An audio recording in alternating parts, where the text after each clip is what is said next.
Last time, we had a decision to make on that offer for Man City, and I made my decision. Fedele is going to be joining Manchester City in January after he turns 18. It was a decision I did not take lightly, but we accepted an offer of 27.5 million with 90 million up front and an extra 8 million coming afterwards with a clause of 50% for his next move. So, the chances of him going to a big club for a big sum is very high, so we will make more money from him as a result. Unfortunately, it means that we'll be weak in defense as a result, but that's fine. I hope you can forgive my decision for this one, because I felt it was necessary in the short term and long term for our first ever wonder kid to spread his wings and depart, even if it makes us a lot weaker in defense. I only apologize for that decision. Thank you for your time.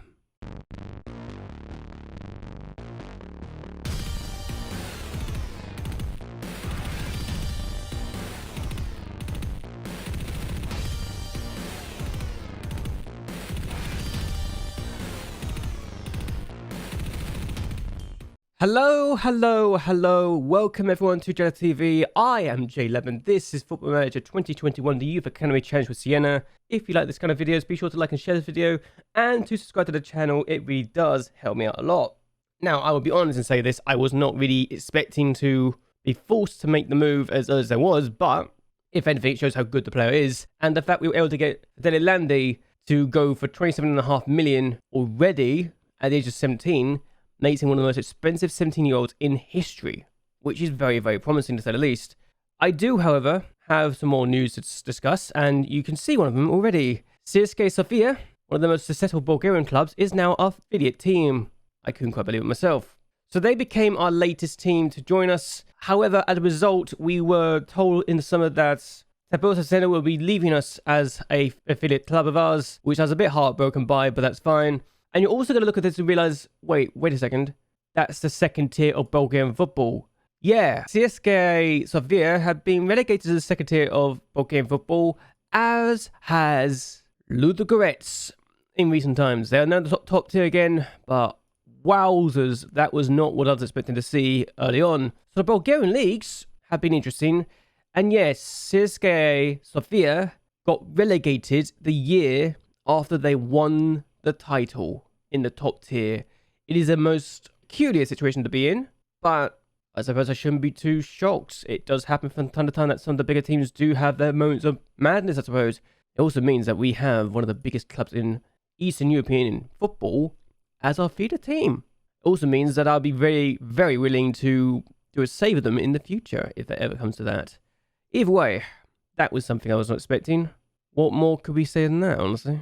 Still, we made a load of moves in the transfer market. We let go of a load of players, and yeah, Sayoti being one of them. That was expected. It wasn't going to be good enough anymore. I also let go of Serpi, who's now at Lecce. He's in the third tier of Italian football. He's 27 years of age. He hasn't got much better, sadly, for him. He's got a 2-year deal with that team, so yeah, hopefully he can get a good job there. Alessandro Misley, yeah, played him a few times, never really shone, and never really gave me much to give him a chance, honestly, so there you go. Gregorio Ferri-Marini also left us. He had a lot of potential, and I kind of threw it away trying to get him to learn new positions, unfortunately, so there you go. Tori Barrison played him 10 times, actually, so it's not like as a player I haven't used before, but he wasn't really good enough for us anymore, and that was that, really. Gianluca, I used this guy 26 times, apparently. What a waste of money he was in the end. Now, Dennis has left us on a free transfer. He actually did really well last year at his loan move to Ravenna, and they did not get promoted despite his impressive season. So there you go. He's currently wanted by Grosseto, one of our former affiliates, actually. So another team I could do a save with in the future. Brandon Gabrielini has gone to that team, actually. So this guy wasn't great, hasn't had much to talk about. Played once for us, that's it. Giovanni Coglietti played never for us. He never played that game for us. And I seen him on loan last year. He didn't get anything there, so he played nothing. Apparently, this team wants him, and then the third tier. So good luck to them, honestly. The last player we let go out on a free in release terms was Toma. Probably the best player, actually. And Catazaro managed to pick him up on a free transfer. They were in the third tier. I think they're a decent team, actually. They've never been, they've been in the second tier before, but never been below the third tier, and constantly are fighting for a chance to be promoted. So this is not a bad team by any stretch of the imagination. So he's done well to get himself this team. He really has. Those were the release players. Here are some more players, and we sold some players for money. Fofana's left us for the Dutch team, RKC. I used him so many times in his career. It felt like a weird situation, but he wanted to leave. I said, okay, you can leave. And now he's gone to the second tier of Dutch football. He's played 3 times. He's got a goal for his team at the moment. And our affiliates also are there. So that's one of those situations to be in. They're mid-table, actually. 1 win and 2 draws. So good start of their campaign. But what can you do? Magioni also left us. He's gone to Madonna, a team that is pretty good. He actually was on loan. Was he on loan at San Marino Academy? Yeah, he was on loan to San Marino Academy last year. Didn't do much. And now he's at this team. So good luck to him, really. Good luck. And Mattia has also left us for Avellino 1912. So a team that I think could do some good wonders with him if they develop him. But chance of him developing at this point is kind of slim, it has to be said. He's more of a centre midfielder too. So what can you do? Remember this goalkeeper? Yeah, I remember him too. We let him go for 200,000 actually, I think it was. 150,000? Yeah, 145,000. He's worth 150,000 now, so he's doing well. He's also a backup, so when a second tier side actually, in Fibonacci, when they can spend 145,000 on a backup goalkeeper, you know that's an interesting situation to be in. We also sold Luigi Riga to Portadere, and that was something I was thinking, yeah, good deal for us, 12,000. He played 18 times for our Austrian counterparts last year, so hopefully he can do well in his new career. Portadere, who I don't think are you going to use him as much as more in the fringe player, which is a bit shameful for their point of view, but there you go. We're also paying £675 a week, or his wages, but that's fine.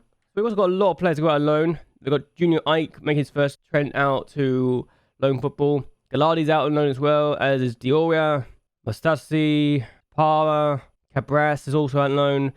Now, Vetteriti is out on loan to Tanana for the 3rd time. They're in the second tier now, so that's good. He's also playing and has got a clean sheet in his debut game for them. So good for him, honestly. They drew 0-0, but he's playing in the second tier, which for me is important because he's a second tier player.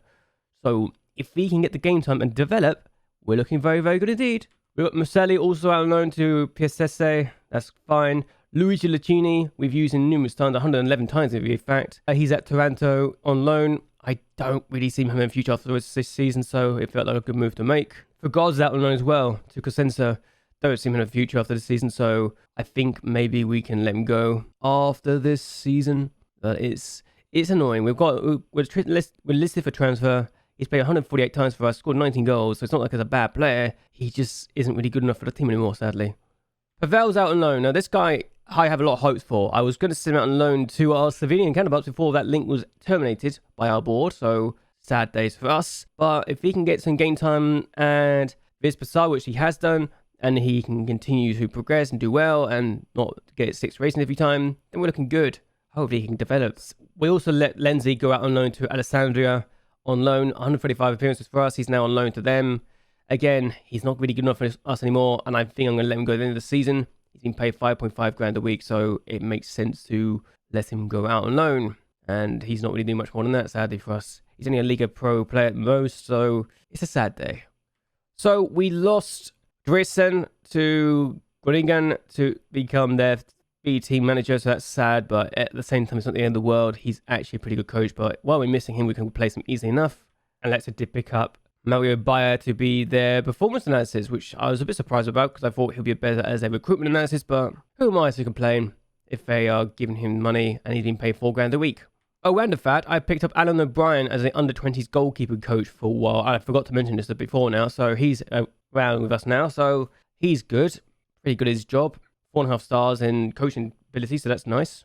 So we may have brought in a new scout to replace our Russian one who left us, and Masboura has signed. So former player has played in Belgium, played in Belgium his entire career, I think it is. Yeah, he's played in Belgium his entire career. He is interesting to say the least. He's got potential to grow, I think, hopefully, but he's played 136 times for his nation, and hopefully we can use that knowledge to our advantage. Even if it's not the best nations, but still Belgium, good nation to get. We also brought in Gary Youssef, the North Macedonian recruitment analysis. He's good at his job. I like to think he can improve as well because he's only 23, so hopefully he can make use of the knowledge he brings to us with that North Macedonian as side of his knowledge. We also brought in Romain Dupont as our under-18s coach to replace the man who left us for Groningen, and he looks pretty good, doesn't he? I think he looks pretty good personally, but that's just me. He left the Le Mans team after he was their under-19s manager. He left them and he was gone for about a year before we signed him up. So 4-year deal for him. He looks very, very good. I'm so happy I brought him in. I really am. So we're now looking at our team, and while Landy is going to leave us in January, we've got a strong side still. Basilico in goal. He is not really going to develop much more, sadly for us. He's 26 now. He's a decent Serie A player and can still improve us in the slight future. Apparently, I don't believe that for a second. I'm going to try and improve his quickness, so he has better acceleration and pace. We've got Rossi in the right-hand side because, well, his heading's not great, his tackling's not great. So we can't really use him in the middle, but on the right-hand side where we could use his pace and stamina more, that'd be good. His work rate and teamwork also make up for that as well, so that's why we're using him there. He also does need to improve his tackling, technique, crossing and dribbling, but there's a few things we don't need to worry about as much, I suppose. So, yeah, he's more of a fullback at this point than a centre-back, but I just hope we can do more. He's also 6'3", so it's a bit of a shame not to use that, but what can you do?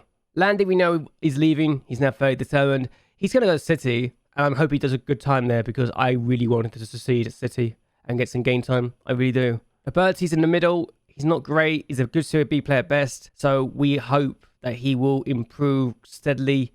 He's also 6'6", so his jumping, which is great. His heading is not great, but it's still good. Tackling 11, marking 11. The only thing that's down, that's less than 10, is his bravery, which I might need to improve on. Apparently I've not done that, but okay. Let's improve that anyway to get his bravery up, but there you go. Malika is going to be our starting left back. He is a Serie B player who can improve quite nicely to be a Serie A player. He's also consistent, which is nice. Yes, he is not great in some areas, like he needs to improve his crossing, his dribbling, first touch, marking, off the ball. But other than that, I like what he has to offer. Yes, his passing could also be worked upon as well, but yeah, not end of the world. He could be a lot worse than what we have to show. He's also 6'4", so we've got very tall fullbacks apparently. Bozzoni's still here, and he's playing for us. He's a good Serie B player nowadays, and that's not a good sign when that's the best he can really get to at this point in time. Apparently, he can improve a slight amount, but I don't believe that for a second. And it's just one of those things now. Bozzoni is not going to get much better, sadly for us. And the 6'2" midfielder isn't really going to get much better, sadly for us. So, what can you do? Christian Conte is now considered a good, well, decent Serie A player. I don't see him improving much more than that. It's kind of playing close to his full potential, but he's decent, and that's what we need. We need something to show for our abilities right here and now, right? Someone who could play in this division and do a good job. That's what we need for this guy, and he does his job properly, so hopefully he will improve his stats as well.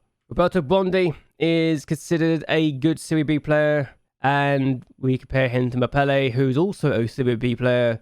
You've got to say, is Mapele the man to look into and to use in the future? I say yes, but Bondi will also be used as well, so we got both players at our disposal, and Bondi could also play on the left-hand side as an inverted wing on attack, so we've got plenty of options with him, so hopefully we could use that to our advantage.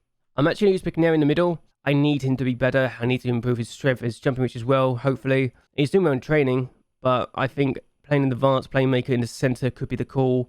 Dribbling, first touch is great. Passing could be worked on, but vision's at 18. That's amazing for this level, for this team. Off the ball, I think only his passing is 10 and under, and that's it. Only the passing, which is saying a lot. So hopefully for this role, he could be very, very good indeed for us. His acceleration's 10, his pace is 12, so he's definitely not likely to be completely useless, but hopefully we can utilise his potential before the end of the day, because he could be a Serie A player, hopefully. If he isn't really. John O'Bot is a winger that can also be used as a striker. He's probably the best striker of the team now, really, which is concerning to say the least. His passing is 7, but that's fine. We can work on that. We're also trying to improve his attacking ability, so hopefully that'd be nice. We're trying to improve his ball control, so if his dribbling can go up even higher, we can utilise that with his pace as well. So use his speed and we'll be golden, right? I mean, he's also a Serie A player at this point, so there you go. Jack Oliver, inconsistent and a Serie B player.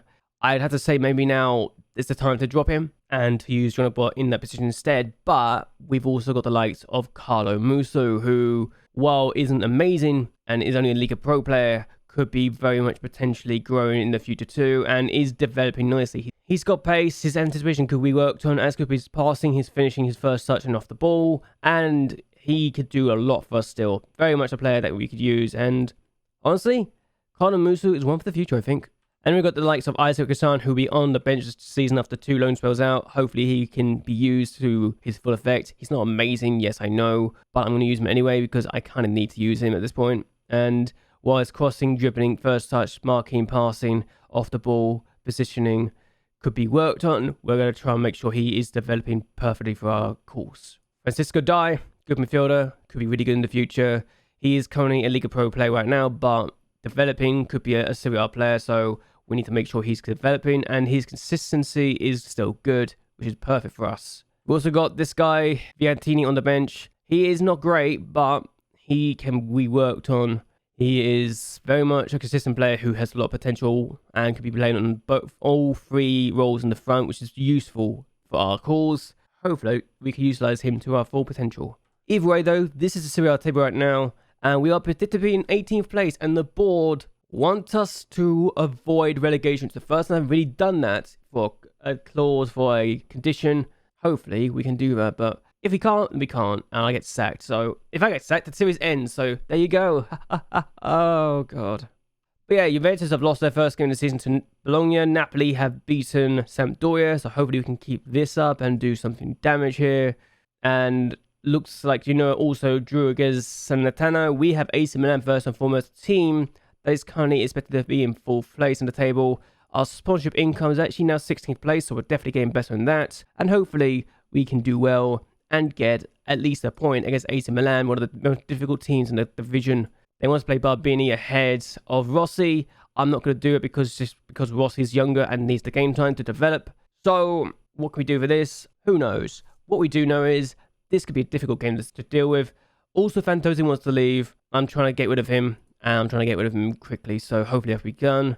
And we've also got Luca Benedetti on the bench, who is, well, developing quite nicely if look at this and anything to go by. His finishing is very good. It's just a shame he's inconsistent, isn't it? But there you go. That's why I'm saying Oliver's time might be coming to an end sooner rather than later, and Jack Oliver, hopefully, will start to get the ground running just to keep his spot in the first team. There you go. Let's see what we can do. Okay, we've got a throw, and it's taking 24 minutes to get this first highlight. I'm hoping it's going to go well for us. Pigneri finds Bondi, and Roberto Bondi could be doing some damage. But now, he's going to play it in the middle. Oliver gets there first, and he's seen the threat to his chance in the first team, and he's taken the initiative. Bondi with the assist, Oliver with the goal. 1-0 against AC Milan. Good stuff. Really nice goal, actually. I thought there's nothing coming from this, honestly, and the fact that we got the goal is very, very useful indeed. 1-0 against one of the biggest teams in the country. So first off, literally just 2 highlights for us. We've had just 3 shots, 1 highlight in the entire thing. But we lead, and it's AC Milan who've had not a single shot so far. Very good performance so far as we're concerned. Hopefully this could continue. They got a free kick, and I'm concerned AC Milan are going to do some damage to this. Oh, a chance, they put it over. A little annoying that they got a chance there.